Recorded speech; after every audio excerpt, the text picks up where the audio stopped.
My husband mocked me and said, "You're like a helpless child. You need everything explained to you." I didn't argue. I didn't cry. I didn't beg him to take it back. I just replied softly, "Good to know." That same evening, I took an empty frame off the wall and placed it on the dining table right in front of him. Not the photo, just the frame, the mat. Nothing inside. A perfect rectangle where our happiness used to be. And when he finally understood why the frame was empty and where the real photo had gone, he completely lost his voice. I'm 35 and I've been married for 7 years. For the first 4, we were solid. We fought like normal couples fight, then we made up. We laughed more than we argued. We built dreams the way you build a home, one plan at a time, trusting the foundation. Then, somewhere around year 5, something shifted in him. He started talking to me differently. Little comments at first. The kind you can excuse if you want to. The kind you can blame on stress. He'd started a new position at his company about 6 months before the comments began, and I told myself the pressure was getting to him. So when he snapped at me for forgetting milk, I apologized. When he made a sarcastic remark about me not loading the dishwasher properly, I laughed it off. When he rolled his eyes in front of friends and said, "She doesn't really get it, but that's okay," I swallowed the heat rising in my throat. But the comments didn't stop. They grew sharper, more frequent, more confident, like he'd decided my patience meant permission. Every conversation became a trap. If I asked a question, he sighed dramatically. "Do I really need to explain this to you?" If I made a decision without him, I was reckless. If I consulted him first, I was dependent. There was no winning. And 3 weeks ago, on a Wednesday evening, he finally said the quiet part out loud. That's when I realized this wasn't stress. This was contempt. And I wasn't going to keep hanging a beautiful lie on my wall just to make him comfortable. Before contempt entered our marriage, there was warmth. That's the part people forget when they hear a story like mine. They imagine it was always bad. It wasn't. I'm 35. I work in operations for a mid-sized company. I've never needed to be the loudest person in the room, but I've always been capable, organized, reliable, the kind of woman people come to when they need things handled properly. I take pride in that. I always have. My husband and I met in our late 20s through mutual friends. He was confident, articulate, the kind of man who spoke with certainty even when he was figuring things out as he went. I liked that about him. It made me feel safe, chosen, like I could rest a little and not always be the one holding everything together. We dated for 2 years before getting married. Those early years were easy in a way that makes you trust the future. We argued sometimes, of course, but the arguments ended in conversations, not silence. He listened then. Really listened. He'd reach for my hand when things got tense and say, "We're on the same team." And I believed him. The first 4 years of our marriage felt like that. Teamwork. We built routines together, shared jokes no one else would understand. Sunday mornings with coffee and no agenda, late nights talking about where we wanted to be in 10 years. We hung one photo in our living room that mattered more than the rest. Our honeymoon photo. It was taken at sunset on a beach. I was laughing at something he'd said, completely unguarded. He was looking at me like the world had narrowed down to just that moment. We chose the frame together. Custom. Expensive. Matted perfectly. Everyone who came into our home commented on it. "That's love," his sister once said, pointing at it. I believe that too. His family was present, but not overbearing in those early years. They treated me kindly, asked about my work, complimented our home.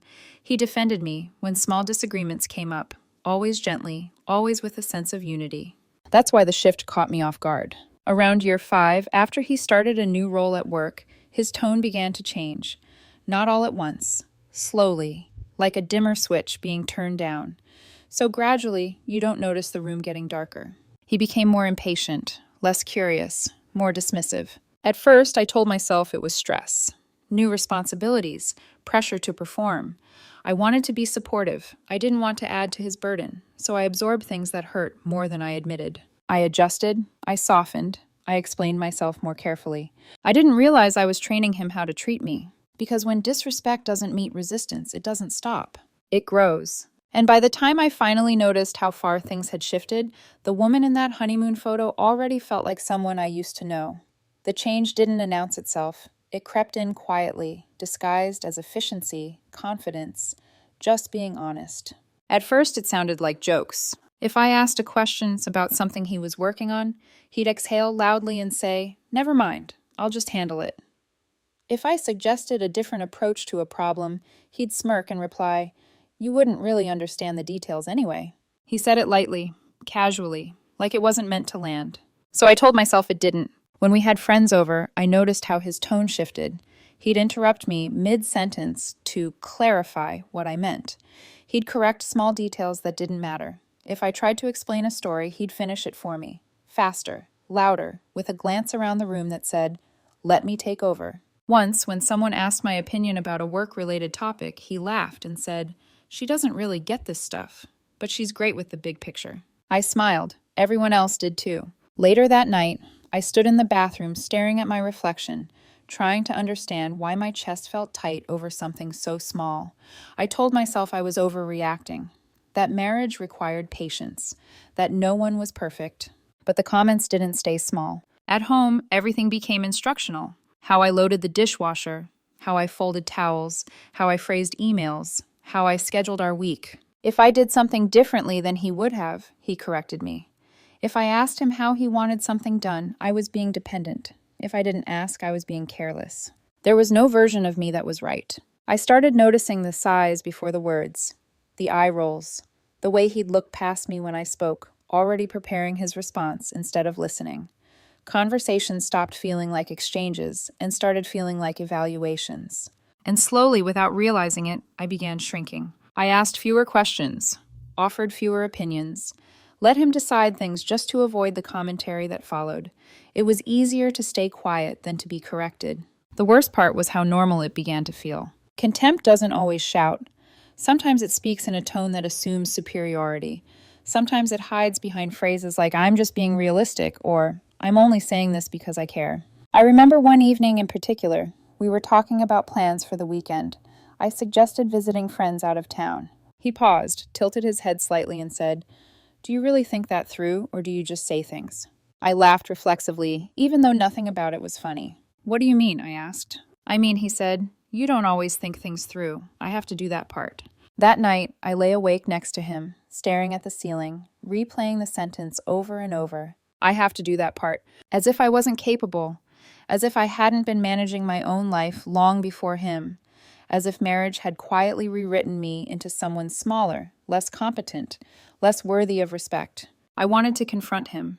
I rehearsed conversations in my head, but every time I imagined speaking up, I could already hear his response. "You're being sensitive. You're overthinking. That's not what I meant." So I stayed quiet, and in that silence, something important took root. Resentment. Not loud, not explosive, just steady, waiting. The moment everything finally snapped didn't look dramatic from the outside. There was no shouting, no slammed doors, no witnesses. It happened on an ordinary Wednesday evening, the kind that should have passed without leaving a mark. I came home late that day, tired in the bone-deep way that comes from carrying more emotional weight than you admit to yourself.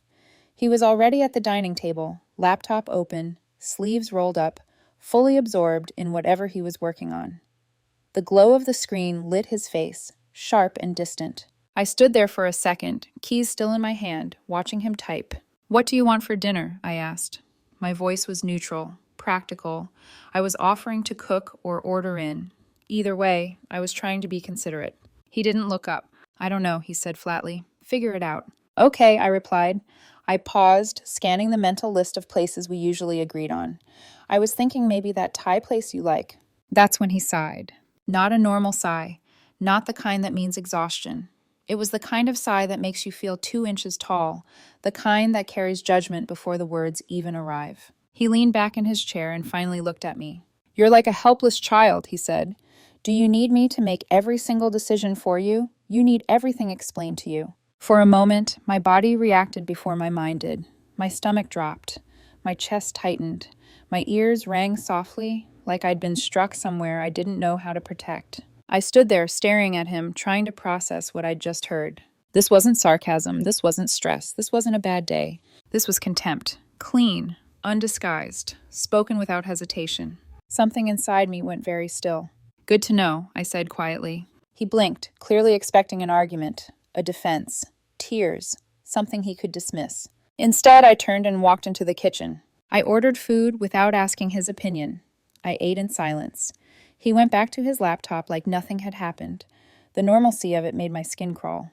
While he worked, my eyes kept drifting to the living room wall. The photo, our honeymoon photo, hanging near the entrance, the one everyone commented on, the one that showed a version of us that felt almost fictional now. Me laughing freely. Him looking at me like I was precious, not inconvenient. After dinner, he went upstairs to shower. I stood up slowly, like I was afraid to move too fast and break the clarity that had finally settled in my chest. I walked over to the wall and took the frame down carefully. Not angrily, not dramatically. Carefully, I slid the photograph out of the frame and held it for a moment. My thumb traced the edge of the image. The sunset, the warmth, the woman I used to be. Then I placed the photo into an envelope and put it in my desk drawer. Safe. When I returned to the living room, I put the empty frame back on the wall. Just the frame, the mat, nothing else. A perfect empty rectangle where our happiness used to live. I knew he wouldn't notice right away. He barely looked at me anymore. Why would he look at us? And I was right. 2 days passed. He walked by that frame again and again without seeing it. That somehow hurt almost as much as the words he'd said. Then on Friday evening, I was sitting on the couch when he stopped in front of it. What happened to the photo? He asked. I looked up from my phone. Which photo? Our honeymoon photo. The frame is empty. Oh, I said calmly. That. Yeah, I removed it. He turned to stare at me like I'd lost my mind. You removed it? He said. Why? Because it didn't feel honest anymore. But I didn't say that yet. Because now, the real conversation was about to begin. He stood there staring at the empty frame like it had personally offended him. Put it back, he said, irritation creeping into his voice. That's ridiculous. I set my phone down and stood up slowly. My heart was pounding, but my voice surprised me with how steady it sounded. No. Excuse me? He crossed his arms. Why are you being weird about this? Where's the photo? It's safe, I said, but the frame stays empty. He let out a sharp laugh, the humorless kind. This is dramatic, even for you. You're upset about what I said the other night, so now you're playing some symbolic game. It's not a game, I replied. It's honesty. He rolled his eyes. Honesty, please. You're making something out of nothing. All couples bicker. You need thicker skin. That sentence landed harder than the insult before it. I walked over to the wall, lifted the frame down, and carried it to the dining table. I placed it directly in front of him, right where he couldn't ignore it. Look at it, I said quietly. Really look at it. It's an empty frame, he snapped. So what? So is us, I said. His expression shifted from annoyance to confusion. What are you talking about? This frame represents our marriage, I continued. There's structure. There's history. There's a place where something beautiful used to live. But right now, there's nothing inside it, and pretending otherwise feels dishonest. He shook his head. You're overreacting. You're upset because I snapped at you. I didn't mean it like that. You called me a helpless child, I said, because I asked what you wanted for dinner. That's not what I meant. Then explain it, I replied calmly, since apparently I need everything explained to me. He froze. His mouth opened, closed, opened again. For the first time in a long while, he didn't have a response ready. The silence stretched between us, thick and uncomfortable. I could see irritation fighting with something else on his face. Not guilt, not yet. Defensiveness. This is petty, he finally said. You're trying to punish me. I'm not punishing you, I said. I'm done pretending I don't hear how you talk to me. I'm done acting like it's normal for my husband to treat me like I'm incompetent. I don't talk to you like that, he shot back. You do, I said. You sigh at me. You correct me. You talk over me. You belittle me in front of friends. And when I tell you it hurts, you tell me I'm sensitive. That's not abuse, he said sharply. I didn't say it was, I replied. I said it's not love. That stopped him. He looked at the empty frame again, then back at me. His irritation softened, just slightly, replaced by something like unease. So what, he said. You're just going to leave it like this forever. No, I answered. I am leaving it like this until something changes. Real change. Not an apology to smooth things over. Not a good week followed by the same behavior. He stared at me, searching for something. Maybe the woman who would back down. The one who would laugh it off and put the photo back to restore peace. She wasn't there anymore. I need you to talk to me like you love me, I said. I need to feel like your wife again, not your burden. He looked away. That night, we didn't resolve anything. The argument didn't explode. It faded into cold, brittle silence. I left the empty frame on the dining table and went to sleep in the guest room. The next morning, I found the frame back on the wall. Still empty. I didn't comment on it, but something told me the message had finally landed. And now, whether he liked it or not, the truth was hanging in our living room for both of us to see. Saturday morning arrived with a quiet tension that felt heavier than any argument we'd had the night before. I woke up early in the guest room, staring at the ceiling, listening to the familiar sounds of the house. The hum of the refrigerator, the faint creak of the floorboards. Everything looked the same, but nothing felt the same. When I stepped into the living room, the frame was back on the wall. Still empty. He must have moved it sometime during the night. I stood there for a long moment, studying it, the way the light hit the mat. The way the wall behind it looked oddly exposed, like a secret that had been uncovered and left there on purpose. I didn't say anything. Neither did he. We moved around each other that morning like cautious strangers. Polite, careful. He made coffee. I thanked him. Our words stayed on the surface, avoiding the thing hanging silently between us. That afternoon, his sister came over. She hadn't been planned. She never was. She just showed up, cheerful and unassuming, carrying coffee and pastries like nothing in the world was wrong. I was in the kitchen rinsing dishes when I heard her voice in the living room, and then I heard her stop. "What happened to your honeymoon photo?" There was a pause, the kind of pause that tells you someone is scrambling for an answer. I heard my husband say, tight and defensive, "We're updating it." "Updating it?" His sister laughed lightly. "It's just an empty frame." "It's temporary," he said quickly. "That's weird," she replied. "Did the photo get damaged or something?" "Something like that," he said. I dried my hands slowly and walked into the living room. "The photo is fine," I said calmly. I removed it. Both of them turned to look at me. His sister's eyebrows lifted slightly. "Oh, why?" I could feel my husband's eyes on me, silent, urgent, begging me not to continue this conversation in front of her. I didn't raise my voice. I didn't accuse. I didn't dramatize. "Because it felt dishonest to display it," I said. The room went still. "Dishonest how?" his sister asked carefully, glancing between us. "Because the couple in that photo actually liked each other," I replied, "and I'm not sure that's true anymore." The silence that followed was absolute. My husband's face flushed red, a mix of anger and humiliation. His sister suddenly became very interested in her coffee mug, her fingers tightening around it like she wished she could disappear into the ceramic. "Can we not do this right now?" my husband said through clenched teeth. "Sure," I said evenly. "We can do it later, or never. It doesn't really matter to me anymore." I grabbed my jacket and left the house. I walked for over an hour, letting the cold air bite into my lungs, grounding me in my body. When I came back, his sister's car was gone. Inside, the house felt different, quieter, heavier. My husband was sitting at the dining table, the empty frame placed in front of him again. His head was in his hands. He'd been crying. "We need to talk," he said without looking up. "Okay." I sat across from him, my hands folded in front of me. I felt tired, not angry, not explosive, just deeply, bone-tired. "I didn't realize I was hurting you," he said. "I swear, I didn't." "Yes, you did," I replied softly. "You just didn't care enough to stop." "That's not fair." "When was the last time you asked how I was doing?" I asked. "When was the last time you said something kind to me? When was the last time you treated me like your partner instead of a burden?" He opened his mouth, then closed it. He couldn't think of anything recent. "I've been stressed," he finally said. "For 2 years," I replied. "It hasn't been 2 years." "It has," I said calmly. "I've been noticing. 2 years of comments, 2 years of sighs and eye rolls, 2 years of you making me feel stupid for existing. I didn't track it obsessively. I just stopped ignoring it." "What does that mean?" he asked quietly. "It means I'm not putting the photo back until something actually changes," I said.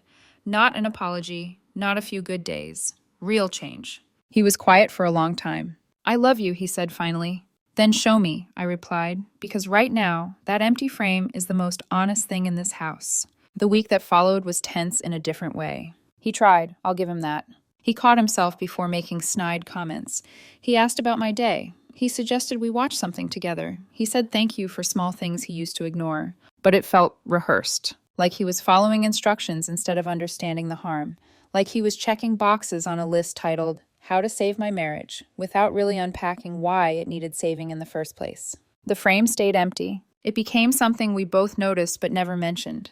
I caught him staring at it more than once, his expression puzzled, like he was trying to solve a problem instead of sit with the truth. Then, on Thursday evening, I came home to find him at the dining table again. But this time he wasn't working. He was crying. Not the quiet, contained kind, the deep, shaking kind that comes when someone finally breaks. I talked to my therapist today, he said when he could breathe again. I sat down without speaking. I told her about the frame, he continued, about what you said, about how I've been talking to you. He wiped his eyes. She asked me why I thought it was okay to treat you like that. And I didn't have an answer. He looked up at me, eyes red and raw. I told her I was stressed, that work has been overwhelming, that I've been tired. And she asked me, he continued, so you take it out on the person who loves you most? His voice cracked. That's when I realized you're the safest place for me. So I've been unloading everything on you, every frustration, every insecurity, every bad day. And I told myself it was fine because you'd understand. He swallowed hard. But that's not love, that's abuse. Hearing him say that word did something to my chest. Not because I wanted him to hurt, but because he finally saw it. I don't know when I became this person, he said quietly, but I did, and I'm so sorry. Sorry isn't enough, I replied. I know, he said quickly. I know it's not. I need to change how I think, how I react, how I talk to you, and I'm working on it. I just need you to know that I see it now. I studied his face, the vulnerability, the fear, the sincerity. Do you want to know why I really took the photo down? I asked. He nodded. Because when I look at that picture, I see two people who couldn't wait to spend their lives together, I said. And when I look at us now, I see two people who can barely stand to be in the same room. And I couldn't keep pretending the photo still represented us. He reached across the table and took my hand. Do you think we can get back there? He asked, his voice small. I don't know, I said honestly. I want to, but I need to see that this isn't temporary. He nodded. I'm going to prove it, he said. I'm going to show you. The frame stayed empty, not as a punishment, but as a reminder. And whether it would ever be filled again depended entirely on what he did next. Hope is a dangerous thing when you've already been worn down. For the first few days after his breakdown, I caught myself watching him constantly, not out of affection, out of caution. I noticed how carefully he chose his words, how he paused mid-sentence, corrected himself, swallowed comments that would have come easily before. On the surface, it looked like progress. Inside me, it felt like standing on thin ice. Because I'd been here before. Not exactly here, but close enough to recognize the pattern. A shift in behavior after confrontation. Effort fueled by fear. Temporary softness meant to reassure me that things were getting better. And I hated that part of myself that couldn't relax into it. The empty frame stayed on the wall.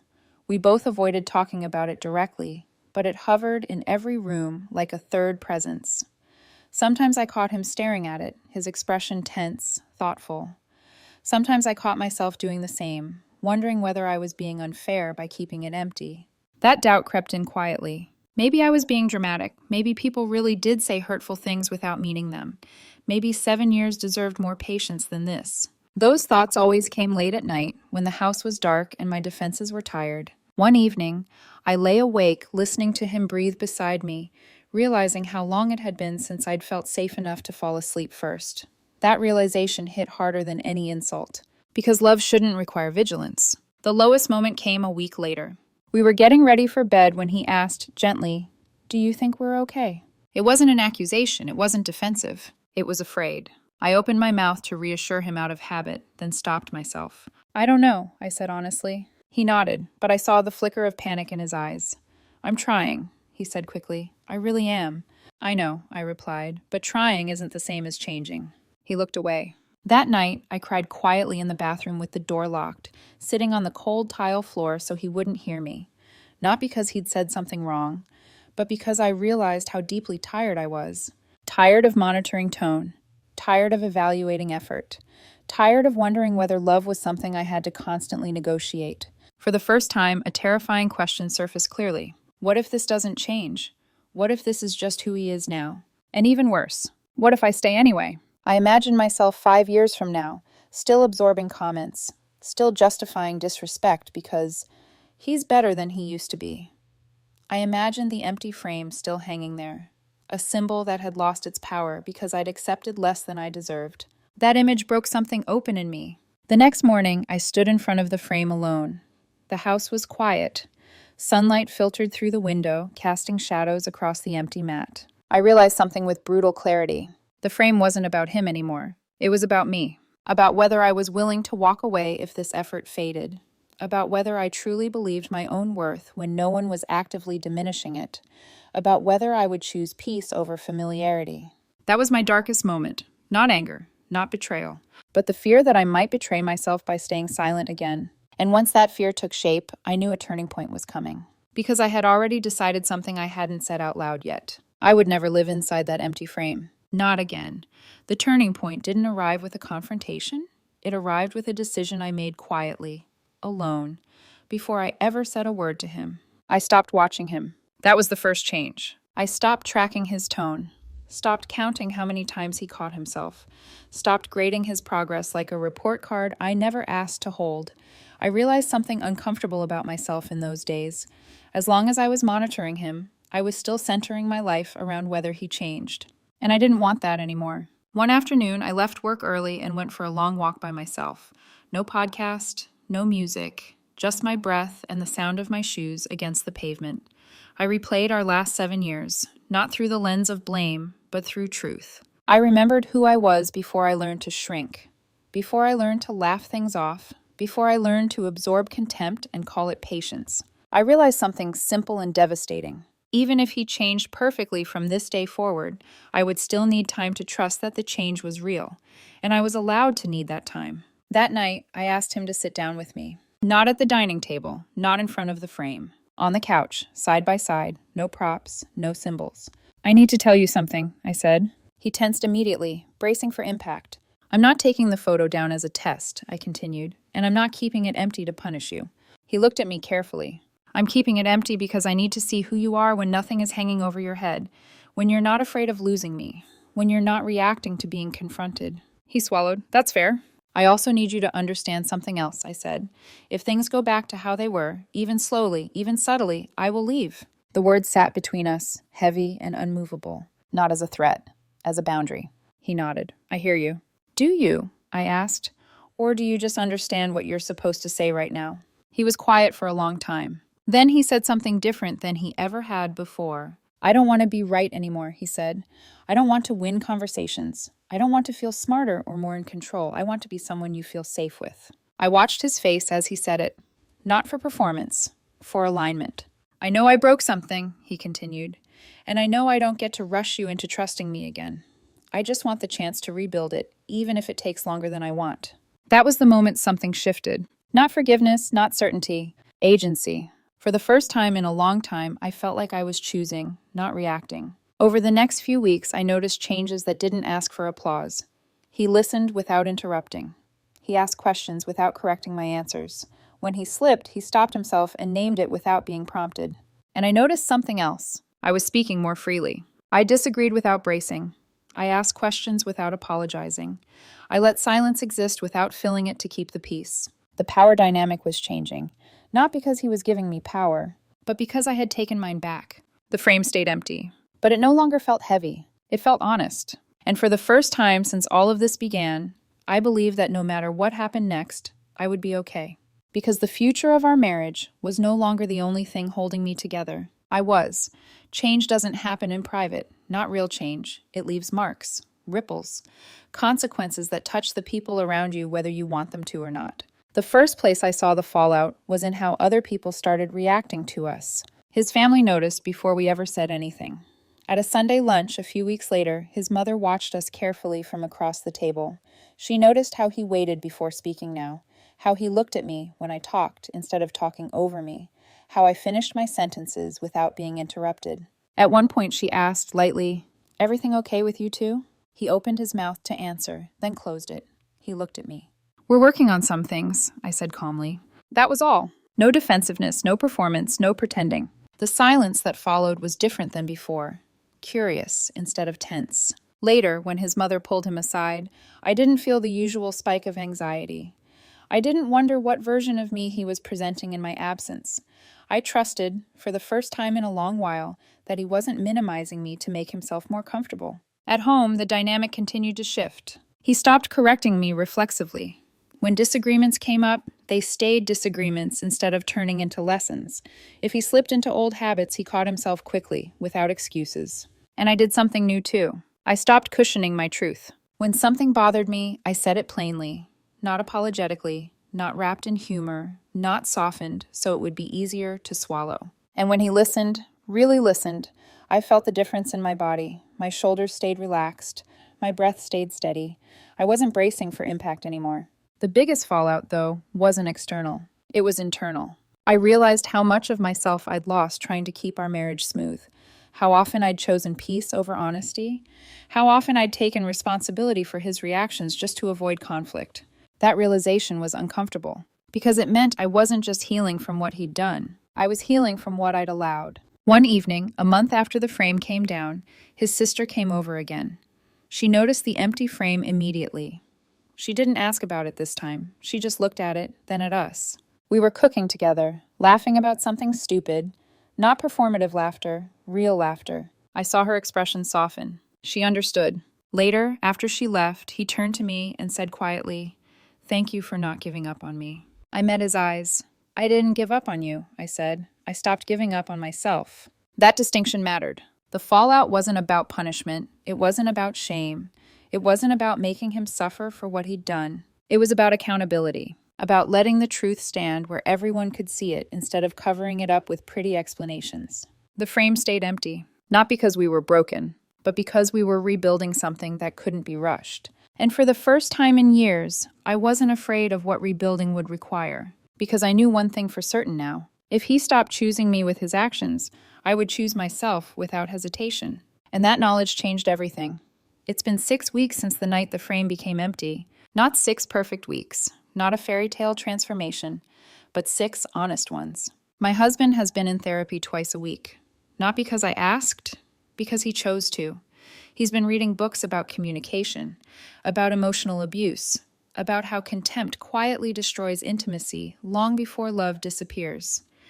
He stops himself when old habits surface. Not every time, but often enough that I can tell the effort is real, not performative. And I've changed too. I don't swallow my reactions anymore. I don't soften my voice to make truth easier to accept. When something hurts, I say it. When something feels good, I acknowledge it. I no longer measure my words based on how he might receive them. The frame is still empty. People ask me if that means I haven't forgiven him yet. The truth is simpler than that. Forgiveness isn't the same as restoration. I forgave him the moment I stopped carrying his behavior like it was my fault. But restoration takes proof. Time, consistency, safety rebuilt slowly, not demanded quickly. That empty frame has become something else now. Not a warning, not a punishment, not a threat. A boundary. It reminds us both that love isn't proven by memories, but by daily choices. That respect isn't a mood, it's a practice. And that no amount of history gives you permission to treat someone with contempt. Sometimes my husband asks if I'll ever put the photo back. I always give him the same answer. When I know we're those people again, it goes back. Not when things feel calmer, not when the house is peaceful, not when enough time has passed. When the respect is automatic again, when kindness doesn't require effort, when I no longer feel like I'm bracing for the next comment. Until then, the frame stays empty. And if one day I realize the change was temporary, that the old patterns are returning, I already know what I'll do. I have a copy of the photo. The original stays with me, because I will never again live inside an empty frame, hoping someone else will fill it for me. Love doesn't erase you, marriage doesn't excuse cruelty, and silence is not the price of staying. That's the lesson I learned. And this time I'm not unlearning it for anyone,